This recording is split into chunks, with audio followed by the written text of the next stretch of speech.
Hey everybody, welcome back. This is our second Elite Four battle, this time against Phoebe, the Ghost-type Master. Once again, that awkward pause where the doors open, although this time I see a little, like, ghosty thing, and the lights are lighting up, which is pretty cool.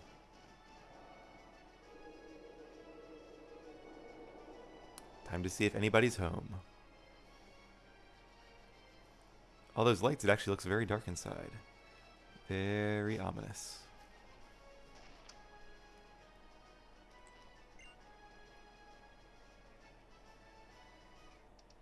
Haha! I'm Phoebe of the Elite Four.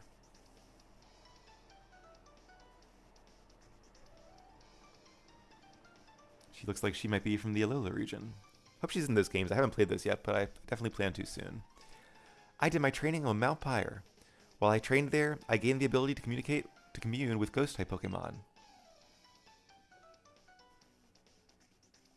The bond I developed with my Pokemon is extremely tight. Come on, just try to see if you can even inflict damage on my Pokemon. Well, thankfully we have more than just normal and fighting attacks, so I don't think that will be an issue. And in fact, I even have our Tyrantrum up first, because he has Crunch, which is super effective, and gets the damage bonus from our ability, Strong Jaw, so we basically get stabbed from it. And Dusclops, level 51, they're already getting a lot higher in level. Or I guess a little higher in level if the last guy had level 50s, but still. Let's see how much that Crunch does. Not quite a one-hit knockout. I think Dusclops actually has a pretty high health stat. Alright, we are confused. That's not ideal. She might use a full restore. So maybe I should use this as a chance just to kind of reset things and switch out to somebody else. Let's go ahead and bring in Clever, just in case she tries to attack with a Ghost-type attack. Because even though normal does not affect Ghost, Ghost does not affect normal, which is really cool. It's like they're in their own separate planes of reality. Yeah, like I expected, she used a full restore. But this is our chance to Mega Evolve and do a lot of damage with a Hurricane.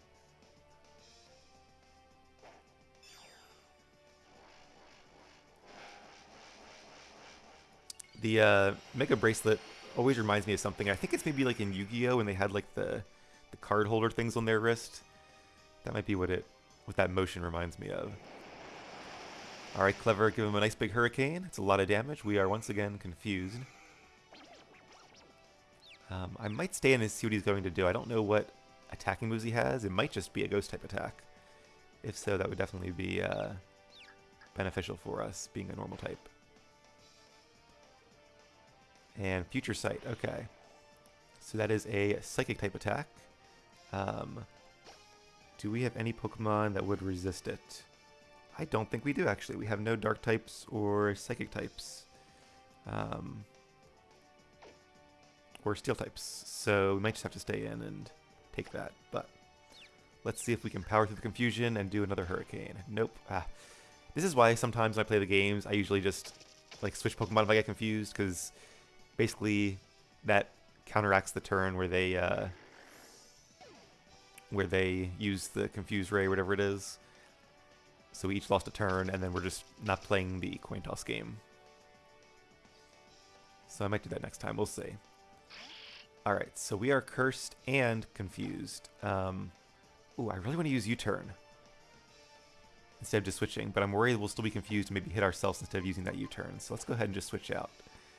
Sableye would probably use a Dark attack, I would think. So let's go ahead and bring in Simon.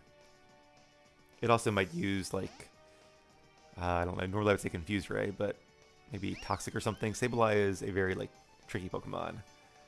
Fake Out, okay, well that's not too bad. It would have caused us to flinch anyway. And Simon does have a pretty good special defense stat, so it was actually a really good choice to take that Future Sight, even though I wasn't planning that. But it does have Moonblast, which is super effective against Sableye.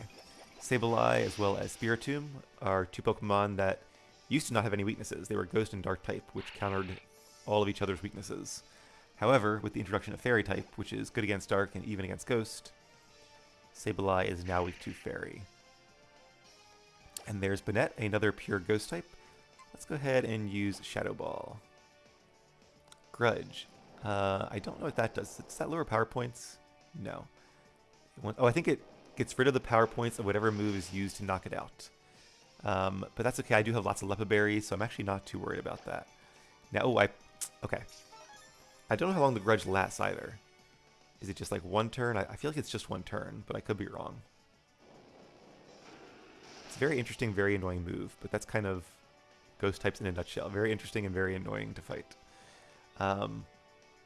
Let's use Moonblast to knock it out, because I probably want Shadow Ball for her future Pokemon.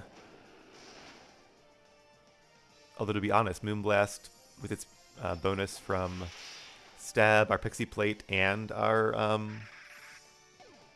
ability, it might actually do more, and it has a higher base power too. It probably does more than Shadow Ball would do. I might want to do the math on that, but we do need some coverage moves. All right. And Bayonet. Actually, no, it doesn't get the boost from our ability because it's not a normal attack. That's right. So, let's go ahead and use Shadow Ball. We are fighting ghost types. Maybe I'll do some math on the side here while we're watching the animations play out. Can we survive? We can. All right, good job, Simon. Yeah, Simon is a fairly tanky Pokemon, which is awesome. We do have some sturdy Pokemon on our team. And she has one more, which I believe is... Oh, a Dusknoir, that's right. In the original games, it was another Dusclops, but I like that they gave her the evolution Dusknoir now that we're in Gen 6. Right, I'm actually going to go for a Yawn, because if we get a hit, it might be nice to put this thing to sleep. And we are faster, that's awesome. It's going to use a Fire Punch. And yes, not quite enough because Dusknoir does not get stabs. Let's do some damage before we are knocked out. And meanwhile, I'm going to do some math. I think Moonblast is 95 base power, which is kind of OP. Fairy is already so strong. Why do they need a 95 base power move when they adjusted like Flamethrower and Surf to be 90 base power? That seems a little bit too much to me, but at least we have the moves, so I shouldn't really complain. Alright, who should we have finish things off? I feel like we haven't used Tempo in a while. Let's bring him out. Now, Poison, I think, is not very effective against Ghost types, if I remember correctly. That's one of those type combinations I can never really remember. Because I know it's not good against, like, Ghastly, but Ghastly is also, like, Poison type, so... Just to play it safe, let's use Earth Power and see how much that does. Alright. Should be a 2-hit knockout. The downside is that... she's probably going to use a full Restore, which is going to heal both the Sleep... Oh, no, she didn't. Okay. Maybe she already used her full Restores. Alright, good job, Tempo.